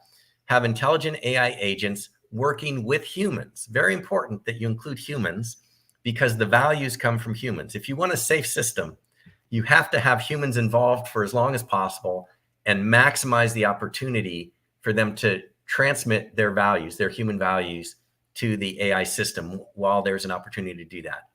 And also, from a pragmatic point of view, if you have a system, imagine a network of millions of AI agents and millions of humans, and you put a question into that network and it can give you a super intelligent response out. Anything that the AIs are not able to do in the beginning, the humans can fill in, the AIs can learn from the humans, and the next time that question comes, now the AIs learned how to do it. So they're learning from the humans in this approach, which I call a collective intelligence approach, and which we've got the equivalent of 84 normal sized patents worth of designs for this now. This approach not only scales, but very, very importantly, it's safe because you can understand how the system works at that entity level. You know the rules for one entity interacting with another entity. You know how the system as a whole made its decisions. It's very transparent. It's auditable. It's predictable. It's trustworthy. And it's smarter than anything that we have now. And it will learn the human values. So it kind of was basically a design that came from recognizing we need the most powerful system, most powerful and profitable system, because that is what's driving Silicon Valley and driving the field. And it has to be the safest. How can you design something that is both? And the safety has to be part of the design. Like, it doesn't work without the safety. And the safety, the thing that makes it safe, which is including the humans and including those values and having many, many people, so you naturally have checks and balances, that actually is also what gives you the higher level of intelligence. And it just so happens I'd spent so many years building collective intelligence systems that I could see how to do that. You simply add the AI agents in with the system designs that we'd already done and proven, and you can have this sort of approach. So that's what I'm very excited about. And whether it's, the approach that IQ has done or whether it's somebody else's approach is fine. But collectively, as a society, and especially the AI companies, Meta and Google and NVIDIA and Amazon, I mean, we need to really get focused on designing it to be transparent and safe. That's an essential, because we can make all the money in the world. And I'm obviously very in favor of making money and investments. It's why I'm here on this channel. But that doesn't matter if the thing that we design is fundamentally unsafe and wipes us out, right? So let's just make sure we do both. And the good news is it is possible to do both. And actually doing both is the fastest way to get where we want to go. So that's why I'm very optimistic. And I'm trying to just get that message out. Safety and power and profitability are aligned. They don't have to be separate, but you have to design it that way. And Craig, which technology companies are best positioned to develop superintelligence according to the approach that you outlined? So I really like what Meta and IBM are doing. And there's, I think, 80 other partners in the OpenAI Alliance, because they've taken, and by the way, Microsoft also has indicated they're going down this path as well. So I'm hopeful that this will be the path that almost everybody ends up going down, where you have open models. So you have access to the AIs, not in the hands of a very few people, but sort of put out there open source code. And many, many millions of developers and millions of users can customize these agents using an open framework, like the AI Alliance is sort of going down that path with Meta and IBM leading the charge. So they're well positioned. And I think that's the best approach. That'll be democratic AI, where you have checks and balances, and one agent has Angelo's values, one agent has Craig's values, one agent has Ray Kurzweil's values, and all those values are in the mix, and they can argue it out. And overall, just as a democracy, it's a messy process, but so far it seems better than most of the other dictatorial things, where you're really taking a chance. If you have the wrong concentration of power, it ends up bad for everybody. So I see that approach as being a good one. And in terms of pragmatic things, which companies are positioned, it goes back to what do you need to have? So you need a lot of data. So who's got a lot of data? Meta has a ton of data. Google has a ton of data. Amazon has a lot of data. So data is going to be very important. Microsoft has a lot of data. And in particular, Microsoft has LinkedIn. So if you wanted agents and you wanted some human agents in there, or you just wanted data from users to train your AI, wouldn't it be great to tap the brains of all those professionals on LinkedIn? I mean, that's a more elite type of user than maybe you would find on Instagram or something. So you could sort of, for the investors listening, if you're trying to figure out how do I analyze this, think of the large companies, think who has data, and then think who has the quality type of data. Because what's going to happen is right now, most of the AIs are trained on sort of commodity, everything on the internet filtered a little bit. And you're going to get mediocre performance, which is what you have with GPT. It makes a lot of mistakes, but boy, does it go fast, and it can cover any subject, but it's not so great because we don't have Angelo's brain on there, and we don't have Craig's brain, and we don't have the people in this conference.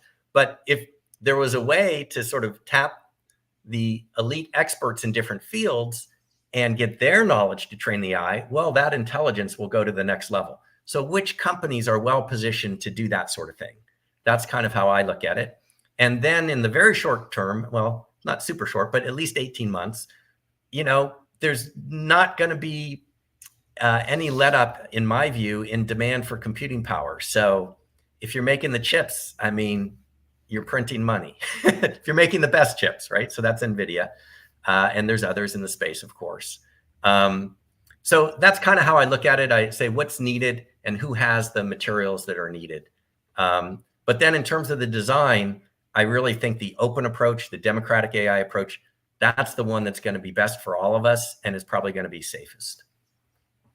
Are you open to working with these large technology companies? Absolutely. My mission here, so I sold my previous company. I'm fine.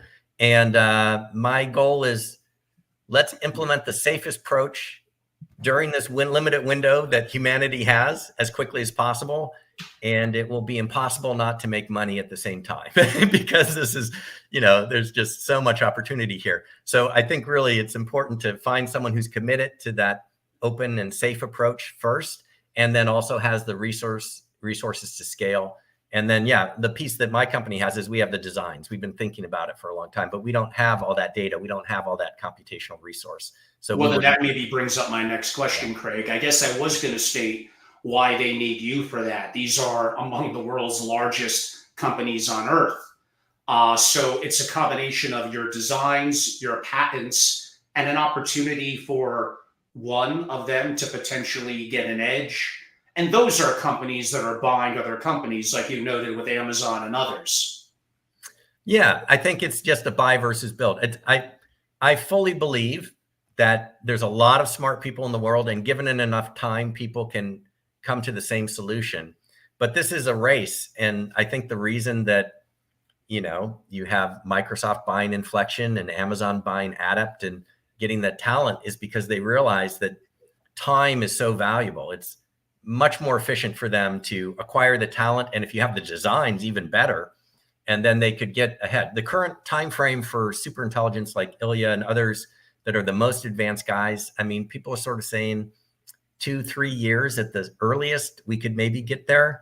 And probably most researchers would say it would take longer to really have it.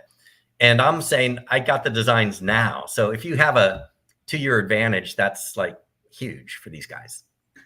And Craig, and I'm going to get to some of my more business-centric questions in a second, which, yes, being a capitalist would definitely be a way for you investors and family offices of how to think the big picture and how to make money. But related to what you just described, because I think it's important that we laid a foundation in near an hour and a half, what are some takeaways for investors and family offices, which perhaps is summarizing your thoughts about the future of AI, and the future being relatively 2 to 5 years out? So from an investor point of view, I think you have to have some investments in AI because it is so transformative. There will be a lot of volatility, so be prepared for that and do all the normal prudent things that you would do: risk management, concentration, position sizing, all those things that, asset managers do. Or if they don't do them, they're going to learn that they needed to do them because the markets will teach them that eventually. So that's first thing, is you got to be invested prudently. I think the second thing is how to evaluate. You need to take a timeline approach and sort of clump things into sort of near term, medium term, long term. And as with many things, when it comes to specific investments, it gets very difficult to predict who the long-term winners are. I think it's a lot clearer to say the next 18 months, 24 months, that, if you simply follow that sort of framework of who has the computational power, or who's making the computational power that everyone wants, who has the data that everyone needs to train their models, and who has the smart AI talent. Those 3 things are what I look for. And then, not just AI talent, but good business leadership. Like Microsoft is incredible. I think Satya is just amazing. There's a lot of amazing. NVIDIA, Jensen's amazing. So, good leaders, which you would always look for, but who specifically has sort of the research talent. Those 3 things I think will give you a framework for analyzing investments sort of 18, 24 months. And then you just have to keep your eye on the space because things are moving so fast. A year ago, I asked people at the conferences I was at, what about AI agents? What about this? Oh, that's an interesting idea. We should probably put that on our list. Now it's at the top of everybody's list. And that was a year. Like, I never see things move that fast. Usually it takes 10 years to get that kind of shift that I just saw in a year. And if people want to learn about AI safety, AGI, and kind of your company's designs for safe superintelligence, where can they go? So you can go to IQ Company's website, which is iqco.com. Or if it's easier to remember, you could just put in superintelligence.com because we own that domain. It'll send you to the same place. There's a bunch of publications, white papers. There's brief abstracts of patents if you want to read about the patents that we've done. And there's a whole lot of videos. There's links to some of the, of course, they can find it on your site as well, Angelo, but our interviews, we have links to your site with the interviews. Thank you. And we have other educational videos on AI safety as well. So yeah, my main mission, let's get the word out, let's raise awareness, and we can make money at the same time. That's good too. All good. And for my live audience, and perhaps even via recording, I guess I'm going to do a little extra bonus. So I was going to transfer now to members only in the final, let's call it half hour. I'm going to leave it open to my more public audience to give them a little bit of a taste, which I rarely do when I have a special guest on that I like to transition to the more public, to my members of SFO continuity or my consultative relationships that I maintain. But today, and maybe here and there through the year, I figured I'd open that up and share it a little bit more. I'm going to mention in my backyard, there's the iconic Ray Dalio in Bridgewater. I think a good 10 years ago, didn't they pluck like two of the top people from IBM's Watson? And I'm assuming, and also thinking of Renaissance and Simons, who passed away this year, trying to get an edge when it comes to investing. Now, no disrespect at all, but I don't necessarily know if that edge really worked out. Maybe markets are more complicated than we think. You're the perfect person because not only do you have the AI background, but you have the retired hedge fund manager perspective. So sometimes it does work out internally for the partners at Renaissance. And sometimes, like others that have tried at great expense to build internal teams, I don't know if the results have been that great. Well, I mean, you mentioned Renaissance. So Peter Brown, who's running Renaissance, he came from IBM and had a background in, I believe, natural language processing and AI types of things. And I'm sure that has helped. I mean, Renaissance is phenomenal, right? And they're known for, not only just tremendous performance, over decades, but also being very, very good at quantitative modeling and coming up with a quantitative approach to investing. So I think for them, certainly it's worked. It is a very difficult game, right? So I was in it 14 years, every morning up at 4:30, trading tens of millions of dollars in the market, billions over the 14 years. And, it's very, very difficult for individual investors to get an edge in at least short-term trading. I think it's much easier, actually. I think we're in a wonderful time for your family offices and for even just, intelligent investors generally. This is a wonderful time. You don't have to buy every news feed that, like these quant funds probably do, every news feed that's out there for millions of dollars and every data source. And you don't need huge roomfuls of computers in order to see the general trend, which is there was an inflection point with the release of ChatGPT. There's been an incredible race to develop more advanced forms of AI because everyone has seen it can now be applied, and there's this universal interface where it can speak language to you. And so there's going to be some public companies that should do well over the long run. And I think, don't need to day trade these. In fact, I would strongly recommend not to. My personal approach is to try to position size, take a position that you can really sleep well at night, even if that thing drops 50, 60%, which it might, but you just have the confidence that over a multi-year time frame, this thing is so big. It's like being at the beginning of the railroads, right? And you sort of understood that railroads are going to go all across the country and the other people are still trying to figure out where steam power is. And you see it, you may not know exactly which railroad, but you know that the big ones will probably do well. And they're going to have their ups and downs. And if you can just ride that trend, you're going to do well. And that's what AI is for us right now, in my view. Now, you mentioned 2 weeks ago, broadly in my public interview with you, then to my members in private, kind of 3 core reasons why your thesis, at least for the next couple of years, on even large public tech and AI companies effectively is very, very strong. And who knows, China invades Taiwan, that changes certain dynamics. Although ironically, might be good for Samsung, a chip maker that's been a little bit, not as much shine on them, but they don't rely on that connection like NVIDIA does. And I would recommend for my members going back to that private 35-minute discussion. But if you wanted in 1 minute to, here's the 3 things to look at, and yes, why that does showcase that NVIDIA, Meta, Microsoft, and there might have been one other that we mentioned, although I know they're boring because they're already part of the Magnificent Seven, but why they're likely to have a good run broadly over the next 1.5 to 3 years. Okay, so we've talked about computation, data, and algorithms being sort of the 3 pillars. Yeah, but really, the thesis can be reduced to one simple statement, which is Wall Street, broadly, in my view, not investment advice, but my personal view, I believe Wall Street is mispricing the speed at which AI is going to go. And this goes back to earlier in our discussion. Humans are not good at exponentials. Exponentials is not what we normally deal with. Furthermore, almost all the large Wall Street firms, especially the quants and everybody else, is going to use 20 years of historical data to backtest whatever their thesis is. And it's not in the backtest. It's not in the historical data. What you're going to see is linear trends in that data.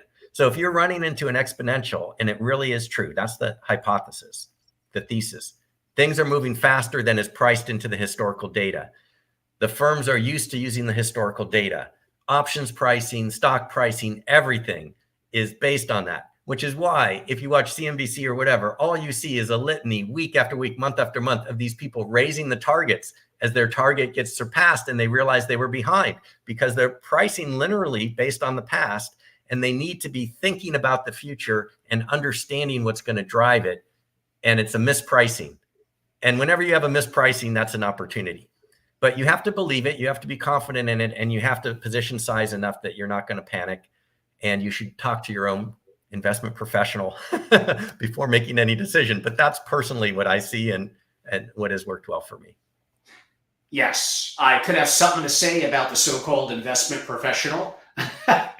Why don't I be a little respectful and basically not say anything, but listen to my debate last week with Jamie McLaughlin on the advantage, even for sub-billion-dollar families, to have their own single-family office, to have skin in the game, to have bloodline in the game, and to take control, privacy control and customization through your own single-family office that, in theory, is 24/7 dedicated, unconflicted, and hopefully has the guts to be able to make quick decisions. But I'll jump off that high horse. For my members, I'm going to highly recommend this book, by the way. And he's not a tech person. That makes it even more intriguing, because my final 3 or 4 questions from Craig are basically going to be based off things I've read in this book by Brad Jacobs. He's a multi-time serial entrepreneur, I think 3-time billion-dollar-plus companies. He's a multi-billionaire, Greenwich, Connecticut, so an extra thumbs up a little bit from my perspective. And he wrote a book, I'm looking at it here on Kindle, How to Make a Few Billion Dollars. Members go and buy that book. How to Make a Few Billion Dollars. Wow. So my most foundational masterclass is called How to Create or Reimagine into a Top 1% Family Office. Just on what I read in that book, there's probably about 5. Now I need editing or new slides and commentary that I'm going to have to spend hours and hours this August updating, because it's too good to leave out and too valuable as that world is changing. So kudos to Brad's great book. And basically my final questions are comments or questions that he has that I think will be intriguing to get Craig's perspective, especially for my members. But I forgot I'm making this last part, effectively broadly more open and sharing to a little bit of a larger audience. So as an active investor, somewhat trend following, is it too stark to state that humans are, it's going to be an ugly word, waning, and computers are waxing? And that simply for someone like Brad, who, I don't know, kind of in the last 30 years created 3 multi-billion-dollar public companies, he may know a thing or two, and he's not a techie. That makes it even more intriguing to me. I think it's pretty obvious. Craig, let's not try to be politically correct. Let's assume it's only 10 or 15 of my members that are going to hear this. This is a reality of especially looking 5, 10, and 15 years out. So if this is the biggest trend, how do we capitalize on it by investing in some of the public companies we're talking about, looking at more esoteric opportunities, and create businesses while we still can, wink, wink, that we have the opportunity to do. We hinted at all of this a little prior, but maybe if you had to put a bow on that part of the conversation now, and your commentary would be valuable. So I think, again, going back to time frame, long term, I think your comment about humans waning and computers waxing, in terms of, intelligence, I think that's true. In terms of us humans being the most intelligent species, arguably, some would say whales or dolphins, perhaps, but they don't have. So humans being the most intelligent species with opposable thumbs and capable of creating technology, we've been in that. Yes, thumbs are very valuable to humans. We've been in that enviable situation for a while now, and I think that may not last as much in the future. So I agree with that. In terms of sectors and investing, we've talked a lot about sort of in the near term. I think there's some obvious plays there. I guess one that we haven't talked much about, if you were to go to specific sectors, I have an eye on biopharma and biotechnology.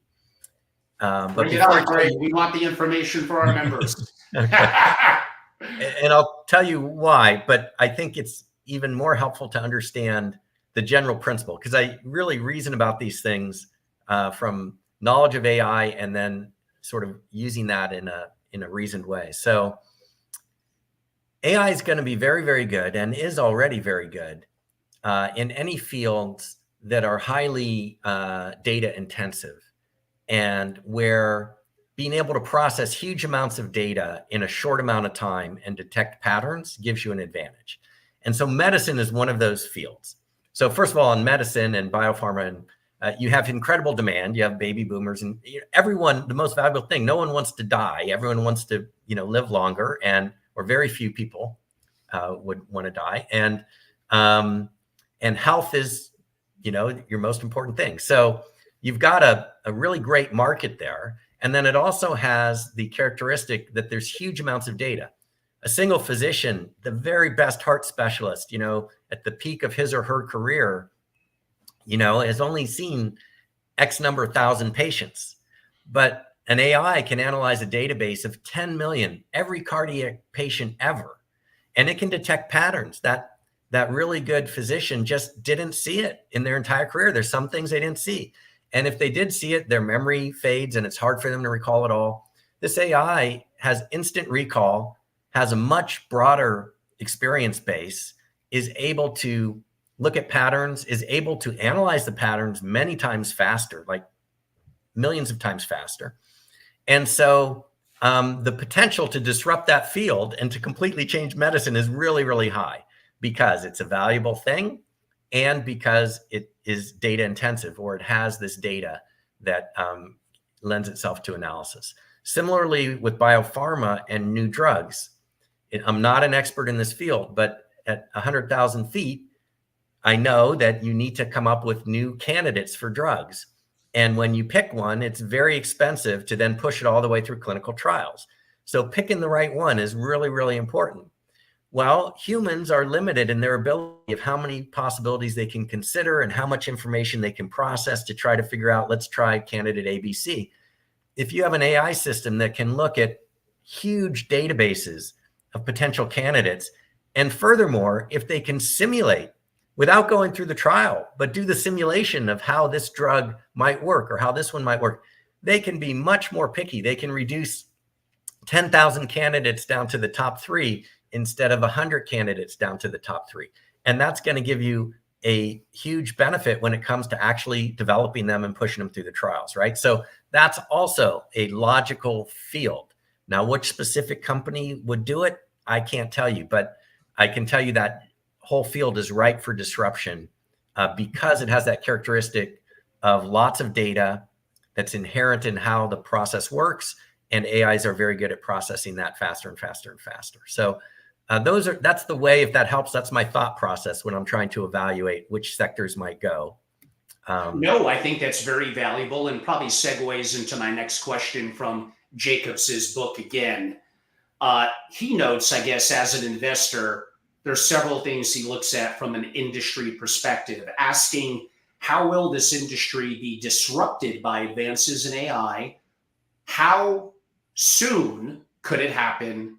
And what are the risks and opportunities in that disruption? Would you, those are pretty easy three things to agree on. I think it's great. That's a great framework. Yeah, I like that's a great framework, which probably segues into what Jacobs writes, and I'm going to read it. I looked at doing a roll-up of accounting firms, but there's a chance that accountants will be replaced by generative AI over the next decade. I could build up a big accounting business over the next few years, roll up, roll up, roll up, and see it suddenly go into a black hole because people start using AI to close the books. I don't know exactly whether that's going to happen. I don't know if there will be government controls to stop that from happening, but I believe his thesis, based on the three questions to be thinking about, is likely a good one, that there's going to be better opportunities for him than accounting firms as a roll-up. And by the way, he's generally deemed to be the roll-up master. Okay. So here's a little twist I would add to that analysis. So I think he's probably generally right. It makes sense to me. So there's a trend, and we didn't spend too much time on this, so maybe I should just explain it very briefly. What's happening right now is you have the foundation models, you have the AIs, right? And they're trained on the internet data, and they get to mediocre level. And then the next step is you want them to be smarter. But what companies are doing is they're saying, wow, we're an accounting firm, for example, and we have specialized knowledge about our accountants, our accounting practices and processes, and our clients. And all of that knowledge that has been, accumulated over decades and thousands of people in the firm resides in our database systems. And that kind of gives them an edge. That's actually their strategic advantage. Yes, they have the feet on the street to go meet and greet and everything and do the work, but also a big part of their edge is that collective knowledge that they've amassed within the company. And that knowledge, that data, is not publicly available on the internet and will not be in the foundation model that is trained by Meta, Google, or Microsoft, or whoever.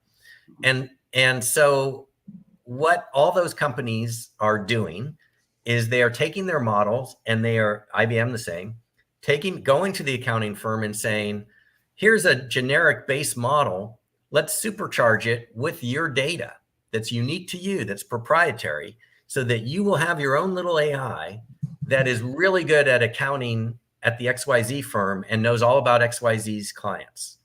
And that will be a competitive advantage because the other AIs won't have that specialized knowledge, which is that extra 5% that takes it over the top and makes it a really good accounting AI, as opposed to more of a generic ChatGPT gives you the answers on the internet. This gives you the answers based on the best partners that have been at that firm and all the work that they've done. That's all, captured in the data. And so in industry after industry after industry, this is what's going to happen in this next little phase that's rolling out over the next, let's say, 3 to 5 years, is you're going to have these foundation models that get tuned and customized in each specialized area. And they offer competitive advantage. So given that I'm fairly confident that that's what we're going to see, and you now want to figure out, should I roll up accounting firms or should I be an XYZ business? You can ask yourself the question, does that business have a lot of specialized knowledge, or is it more of a commodity business? Is there really not much specialized accounting knowledge? If there isn't much, then maybe it will get disrupted pretty quickly. But if it does have a lot of specialized knowledge that only those partners know or only the people in that company know, and it's proprietary, then their competitive advantage is going to last longer. And AI is just going to be trained with their proprietary knowledge. And then their AI will be the best one that dominates the others in that field, if that makes sense. Strangely enough, Craig, one of the reasons kind of why there's certain things I don't talk about that are proprietary knowledge to me on single family offices and best practices and more public forums so they don't get eventually swooped up by the AIs and spit out for free. God forbid that impacts my capitalism and my business. So yeah, I'm being a little funny there, but I'm being accurate too. There's certain things that I only do in private to my members and my consultative relationships, and certain things I prefer to even limit what I write down or do in proprietary video that I really do more hands-on. It's a little hard to describe, and I'm not sure that I really want to describe it. But very good point. And I could say that about other industries as well that will definitively be impacted, commodity or not a commodity, insurance, paralegal, advertising, communications. These are all things where potentially it could be a great chance to be an entrepreneur now, maybe not 10 years from now, have proprietary knowledge, like you said, that could be capitalized on. But I could also argue those are industries, why don't we put it this way, that I think we'll agree on.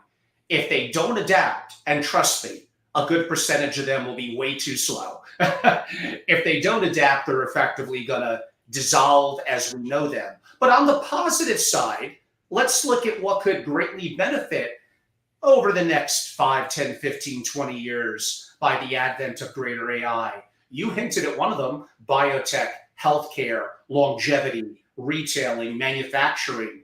Those are all things, robotics and the impact of that in AI, in home building, manufacturing. These are things that could potentially boom. Am I incorrect?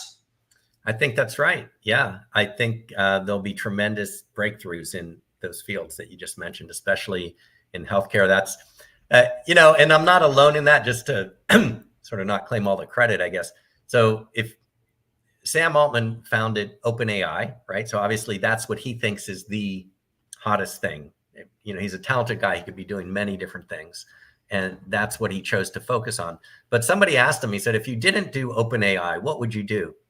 And he said, I would do AI in healthcare. That's it. And that resonated, and it makes logical sense because there's such demand and there's such opportunity there. So I know that field's going to take off. I wish I could tell you exactly who in the field is the right one. I'm watching it, but that's something that I think we're still pretty early in the game. It's easier to see that no matter who it is, they're going to need chips. Yes, they will. And that's going to be the easier play.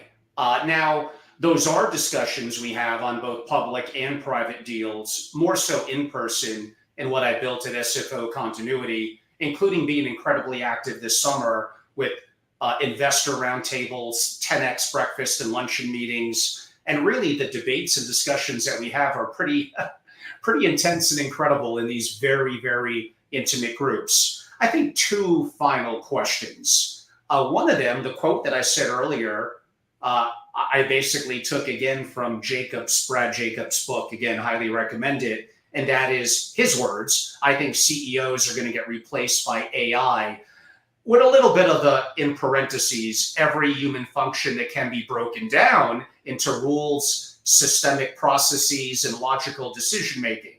Now, could I argue that's augmenting an existing human versus in the next 2 years literally replacing? But going back to what I said about Dalio, Bridgewater, and Watson, wasn't the original theme there to have kind of, even years ago, kind of an AGI kind of be the CEO? And I know I'm going down some interesting roads now, but the question's in your hands.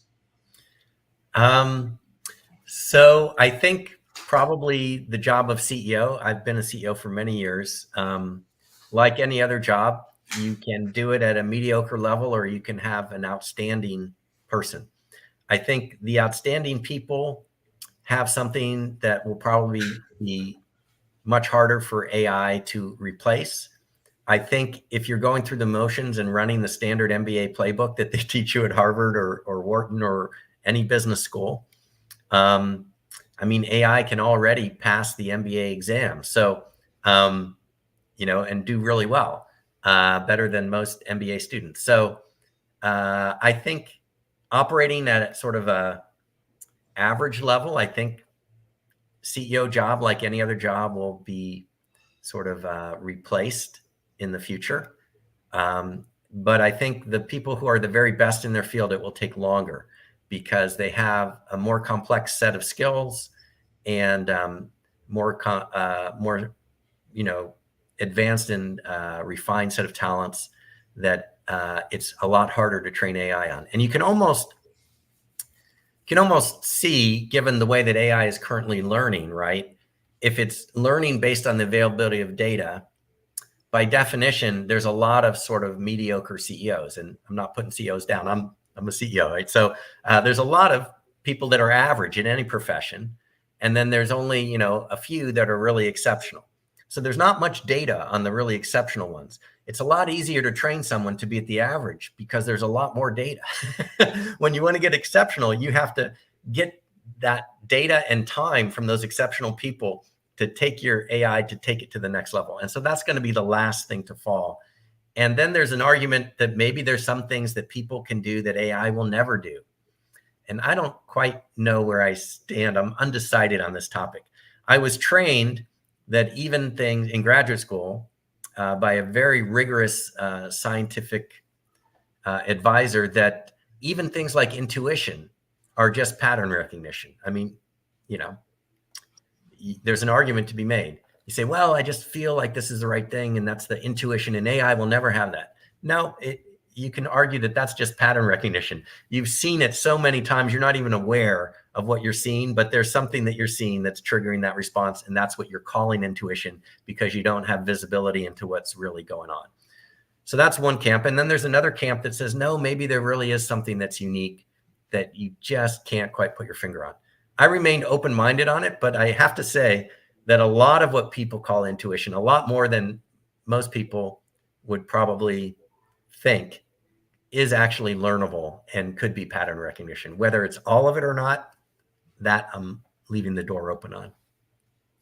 I mean, great points. I mean, they could say that about the ability to play sports, to sing, music, creativity fields. Admittingly, those might be harder. To say never is just ridiculous. It's kind of a matter of decades. But whether we want that, whether we want perfection, do I want a baseball player that always gets a hit? Then it doesn't make it really special anymore. And maybe as humans, while we're still here and hopefully continuing as such, if we make some of the right decisions, which we're probably making a lot of wrong ones broadly around the world right now. And these are all topics and sensitive topics that we do like to discuss at what I've built and what I do and with my members and relationships. And I've been so fortunate learning from them and sharing together with, of course, great experts like Craig as well. I think my final question, whether you have children that are teenagers or high school, college, Craig, or whether you have nieces and nephews, you know the question I'm going to ask. They come to you and say, man, it looks like things are changing rapidly before our eyes with AI. What am I going to do? And you're not allowed to give the Pollyanna answer of follow your heart and all's going to be fine. Because the reality is that's not necessarily true. So in a serious moment, what do you tell them? Well, I think if you can get ahead of the curve, that's always good, right? So whatever your field is, I have a son who's a dancer, and I think there's applications of AI to dance. I could see examples of, I mean, normally you'd say, wow, that's definitely a follow your heart kind of, profession. And yet, AI touches so many things. I can see where people want avatars, and when they want their avatars to be graceful.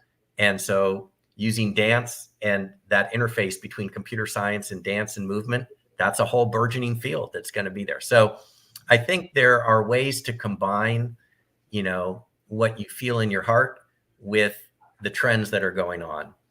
It takes sometimes some creativity to see that, but if you're committed to it, I think they're definitely there. I mean, if it's there for dance, it's there for any field. I have another son who's a chip designer, so it's a lot easier for him. It's a straight shot there. Yes, of course. And you did state something 3 or 4 minutes ago that I wanted to comment on because it was utterly brilliant and said better than how I would say it. So I do appreciate it. I'm probably going to have to steal it from you. I've been talking about this forever, that most family offices, by the law of mathematics and averages, are average. They fall somewhere in the middle. Some are excellent, some are subpar. Admittingly, unlike most fields, there's a qualitative nature to single family offices that makes it harder to so-called quantify whether they're great or not, other than maybe on the investing front. But I've been saying that many of you are benchmarking to mediocrity. That is not good. You wanna, which is why I label my program and some of the things I do top 1%. Now, my estimate is that about 3% of family offices are great, but saying 1% is a little more clickbaity and better. So, of course, I'm going to go with that. But I want to know what the incredible billionaire wealth creators are doing, what the most, and sometimes their single family offices, what they implement, how they execute, what are their best practices, how do they process information, how do they make decision, aka governance, etc.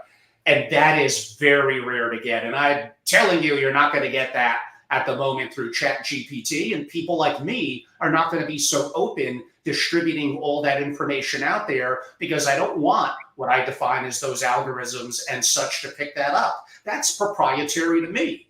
I want to still make sure that I can make a living in what I do for hopefully 5, 10, 15 more years because I love it. But I do understand things change. You need to adapt. Nothing lasts forever. But I was laughing a little bit internally inside and agreeing like this when you were making that comment because it's just oh so true, maybe even more so in a opaque industry without a lot of detail like the secretive and private world of the single family office. Craig, again, for those that would like to reach out to you, maybe it's to hire you as a consultant, maybe it's to look into some of your patent and programs, whatever it might be, how could they learn more about you and your company and reach out to you? Sure. So again, the website's probably the best. You can go to iqco.com, or if it's easier to remember, superintelligence.com. And there's a contact page. You just send me an email or whatever, and we can get in touch that way. And there's lots of information, videos, papers, patent abstracts to help people get educated. And I really hope people will spend a little bit of time. We tried to make a lot of videos that are very short, sort of, we like both. I love long form. This is the best, really. But sometimes people need just little sound bites. And so we have a lot that are just 3 minutes long as well. So yes, it's going to be an exciting new world. Angela, this has been really a wonderful, wonderful interview and great to see you again. So thank you for having me on your. Well, you're so kind, Craig. And in my final comments, and by the way, if I could do 90 more seconds, we hit the 2-hour mark. So of course, I am going to have to do that. First of all, I'd like to thank Dr. Craig Kaplan for again coming on and having a little bit like we had a year and a half ago, more of a long form, broad discussion, but topical relative to today's times. Much of what we mentioned really has been adapting and happening in the last couple of weeks to months as we're recording this literally in mid-July here in the summer of 2024. As you could tell, I'm passionate about the subject, not just, of course, family offices, but AI and the impact that I see as someone who's generally pretty good at being revolutionary and seeing around corners and the impact it's going to have. And I'm a little loud about it. I bring the information to the forefront and I share my ideas on it. And I know for some of you, it's a little too much, a little scary. Let's put it off until tomorrow. And then tomorrow's next week, next month, next year. And that's when you get caught having problems. Like I said, in my opinion, family offices, probably in 5 years, but definitively in 10 years will be so different than they are now. And I think if you're a ultra wealthy individual and you have young ones, like they kind of get it, the Gen Z crowd. So it'll be interesting in terms of the transition of the wealth and all that and how that will play out. And that's a much broader and deeper discussion. We look to do our Unstoppable Heirs program, some of it public, some of it private, with a couple of people in that community this summer. So again, no wait, we're going at it now. But I think the opportunity of understanding AI, how it's going to impact employment, great wealth, transfer of wealth, yes, even that, and investing, the opportunity to potentially do very, very well short term and a bit longer term, I think is very impactful to my audience. And some of it I make more public, some of it I keep private. Today, at the latter 45 minutes or so, I kind of opened up a little bit of the kimono from not just my members of SFO Continuity, but a more open audience, which I'll be sharing because I did it for those of you that are live. I'll do it via some level of distributions as well. So I do encourage going to angelorobles.com and effectively, if you're qualified, joining, become a member, immerse yourself, make a decision, get off the fence. I am extremely active this summer. I've been in the community forever, for decade after decade.